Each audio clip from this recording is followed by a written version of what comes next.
So, during this week's lectures, we talked a lot about, all we talked about really was sub Saharan West Africa, the Americas, and Oceania. And so, during this topic discussion, the first question, real quick: what unique patterns do you notice in the in the cultures of sub-Saharan West Africa and the Americas and Oceania in the second wave? So, unique patterns that I noticed, real quick. I just had the chart pulled up. So, some unique patterns that I noticed were really just the long distance trading. I thought it was interesting how in each of these areas there was many different diverse societies and groups taking place, and they all did trade with each other, but of course they had to go long distance because they would be nowhere near each other.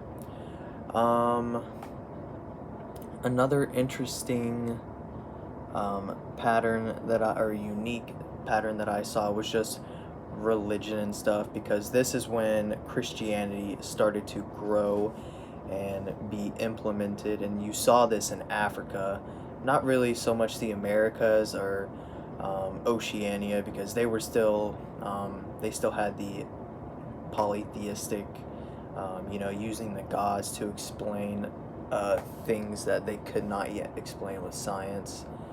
Um, so the second question for this week is, what familiar patterns do you see? So, familiar patterns that I noticed was just the growing of agriculture.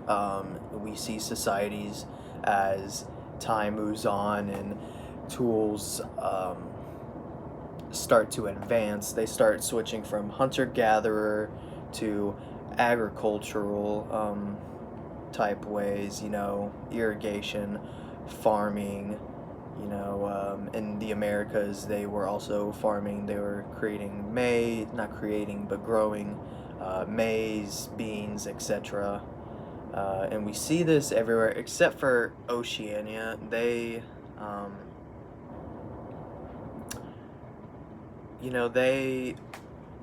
were hunter gatherers for a while. So I actually know a lot about Oceania because my family is Polynesian, specifically Samoan, and I'll get more into that in a minute. But yeah, even today, still, what we call the elderly, the older people in our tribes and stuff, they don't even speak English. Most people on the island speak English now just because it's so common, but the older people, they don't speak English. They still are hunter gatherers, just feeding off the resources that the island provides.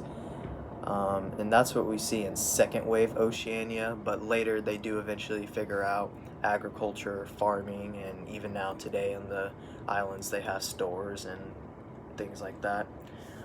And also the roles and status of women, that's some familiar things we saw in a lot of early civilizations, that women were treated equally. We didn't see until later that women were seen as housewives, creating children, having their whole life surrounded by um, just living in the house. But in these societies, we see that women were often equally seen as men, or even sometimes seen at a higher status than men. In Egypt, sometimes they had a monarch type government, and we see that oftentimes a lot of the leaders, numerous times, were women.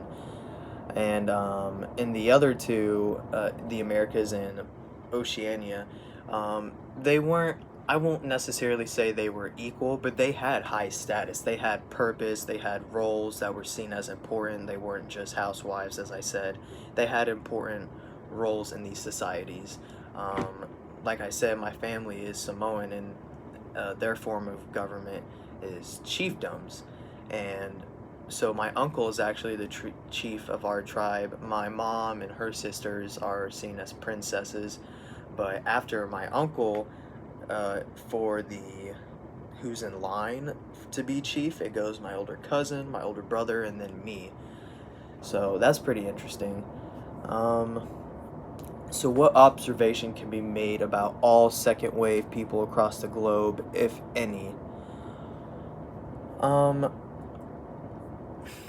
I don't know about all second wave people across the globe, but I know for the three that we've been presented, Sub-Saharan West Africa, the Americas, and Oceania, assumptions that can made about them were women had high status of power.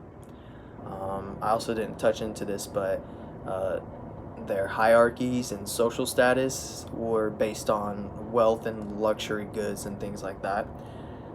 So there's that, and that in these areas there were numerous different groups. Um, just there was numerous groups in these areas spread out. That's why they had to do long distance trading. In Oceania they have Samoans, Tongans, like that. There's just a bunch of different groups. So yeah, I don't know about all second wave groups across the globe, but for these three, yeah, we have um, long distance trading, high status of women, and sorry, I'm blanking right now. So yeah, long distance trading and status of women.